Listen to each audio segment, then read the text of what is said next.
1775 সালে 7ই নভেম্বর এই গানটি রচিত হয়। বন্দে মাতরম কথাটির অর্থ হলো, মা তোমাকে বন্দনা করি। ভারতের স্বাধীনতার আন্দোলনে এই গানটি বীর মন্ত্রের মতন ভারতবাসীর মুখে মুখে ছড়িয়ে পড়েছিল। আপনার এখানে যে ছবিটি দেখতে পাচ্ছেন সেটি ভারত মাতার ছবি। ছবিটি এঁকেছিলেন অবনীন্দ্রনাথ ঠাকুর।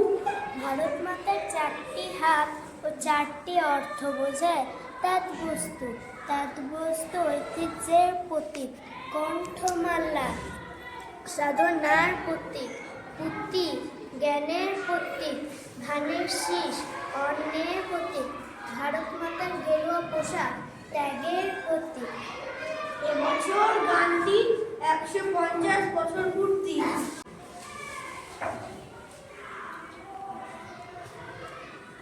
আমাদের সহজ পাঠ প্রকল্পে আপনাকে স্বাগত। কবিগুরু রবীন্দ্রনাথ ঠাকুরের সহজ পাঠ দ্বিতীয় ভাগে আমরা রাজমিস্ত্রি কবিতাটি পাই। এই কবিতায় কবি শহর ও গ্রামের খুব সুন্দরভাবে মেলবন্ধন করেছেন। এই কবিতায় শহর ও গ্রামের এই সুন্দর মেলবন্ধনকে আজ আমরা আমাদের প্রকল্পের মাধ্যমে ফুটিয়ে তুলেছি। একটি গ্রাম ও একটি শহরের এই সুন্দর পটভূমি এখানে উপস্থাপিত হয়েছে। প্রকল্পটি কবিতার মাধ্যমে উপস্থাপনা করেছে দ্বিতীয় শ্রেণীর শিক্ষার্থীরা। আমি যে রোজ সকাল হলে যাই শহরের দিকে চলে, তুমি দুনিয়ার গরুর গাড়ি চড়ে, সকাল থেকে সারা দুপুর ইট সাজিয়ে ইটের ওপর খেয়াল মতো দেয়াল তুলি গড়ে, সমস্ত দিন ছাদ পিটুই গান গেয়ে ছাদ পিটুই শুনি, অনেক নিচে চলছে গাড়ি ঘোড়া, বাগানওয়ালা থালা বাজায় সুর করে ওই হাত দিয়ে যায়, পাতাওয়ালা হিলে ফলের ছোড়া।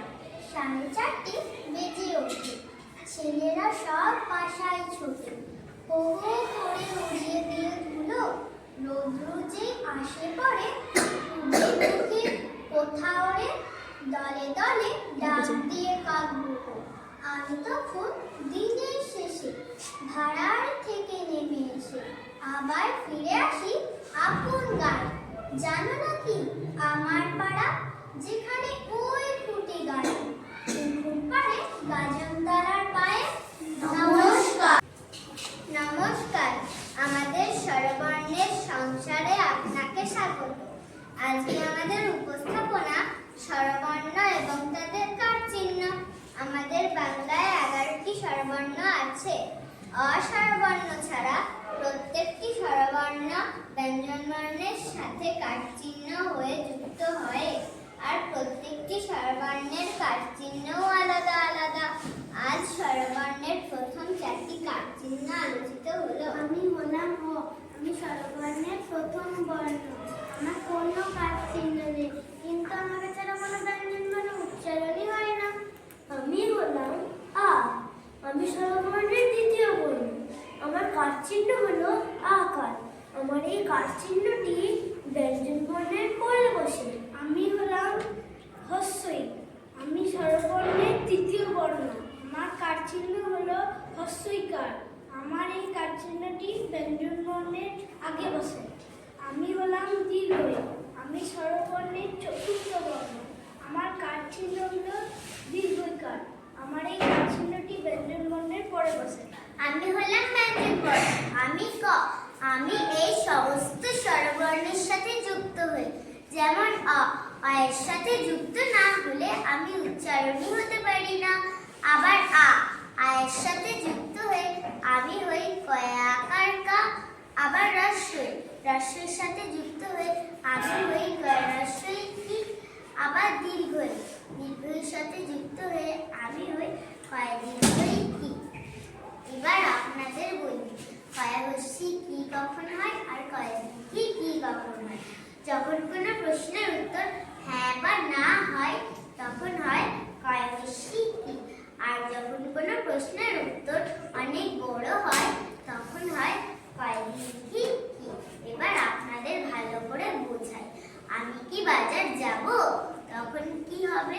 হ্যাঁ যাব বা না যাব, তখন কি বানাতে হবে? তখন হবে শিখি। আর আমি বাজার থেকে কি কি জিনিস কিনে আনলাম, আমি তো বাজার থেকে অনেক কিছু নিয়ে এসি, তখন কি হবে শিখি। এবার বোঝা গেল তো? এই বনটিতে বাঘ, ভালুক, পাখি আর গাছ এগুলি হলো আকারযুক্ত শব্দ। সিংহ, হরিণ, জিরাফ, হাতি আর পাখি এইগুলি হলো রস্বইকারযুক্ত শব্দ। নদী, তরি, জলহস্তি হলো দীর্ঘইকার উদাহরণ।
নমস্কার, আমাদের রয়ের উদ্ভিদ পরিবারে আপনাকে জানাই সাদর অবস্থান। উচ্চারণ অনুযায়ী রয়ের রূপ কিভাবে পরিবর্তন হয় তাই হলো আজ আমাদের উপস্থাপনা। এই মানুষের মাথায় রেপ আর পায়ে টপলা আছে। আমি হলাম ব্যঞ্জনবর্ণ, আমি পূর্ণ স্থান ভেদে আমার স্থান ভেদে আমার পরিবর্তন হয়, তখন আমার চিহ্ন পরিবর্তন হয়। রাজকুমার, রাজকুমারী, হার, তরু এগুলি হলো এই ফুলের পাপড়িগুলোতে কতগুলো পূর্ণরয়ের উদাহরণ আছে, যেমন সরল, রস, সহজ, তরল, এই সমস্তগুলি হলো পূর্ণরয়ের উদাহরণ। আমি হলাম রেফ, আমি ব্যঞ্জন বর্ণের মাথায় বসি। র যখন কোনো ব্যঞ্জন বর্ণের আগে ধন্য রূপে উচ্চারিত, তখন তা পরের ব্যঞ্জন বর্ণের মাথায় রেফ হয়ে বসি। এখানে সর্প, সূর্য এগুলি হলো রেফযুক্ত শব্দ। এখানে নাগরদোলনায় আরো অনেকগুলি রেফযুক্ত শব্দের উদাহরণ আছে, যেমন শব্দটি হলো চর্চা। এই শব্দটিকে ভাঙলে পাই চর যুক্ত চা, চর্চা। এখানে র ব্যঞ্জন বর্ণটি চয়ের পূর্বে খণ্ডরূপে উচ্চারিত হওয়ায় দ্বিতীয় চয়ের মাথায় রেফ হয়ে বসেছে। আবার ধরুন শব্দটি হলো মূর্ধা। এই শব্দটিকে ভাঙলে পাই মূর যুক্ত ধা, মূর্ধা। এখানে র ব্যঞ্জন বর্ণটি ধয়ের পূর্বে খণ্ডরূপে উচ্চারিত হওয়ায় ধয়ের মাথায় রেফ হয়ে বসেছে। আমি হলাম রফলা, আমি ব্যঞ্জন বর্ণের নিচে বসি। র যখন কোনো ব্যঞ্জন বর্ণ পরে খণ্ডরূপে উচ্চারিত হয়, তখন সেই রটি আগে ব্যঞ্জন বর্ণের নিচে রফলে বসে, যেমন সত্র, উষ্ঠ, সমুদ্র এগুলি হলো রফলাযুক্ত শব্দ। এখানে ময়ূরের পাশে আরো অনেকগুলি রফলাযুক্ত শব্দের উদাহরণ আছে, যেমন শব্দটি হলো বজ্র। এটাকে আমরা ভাঙলে পাই বজ যুক্ত র। এখানে র বর্ণটি উচ্চারণ করে খণ্ডরূপে উচ্চারিত হওয়ায় রফলাকে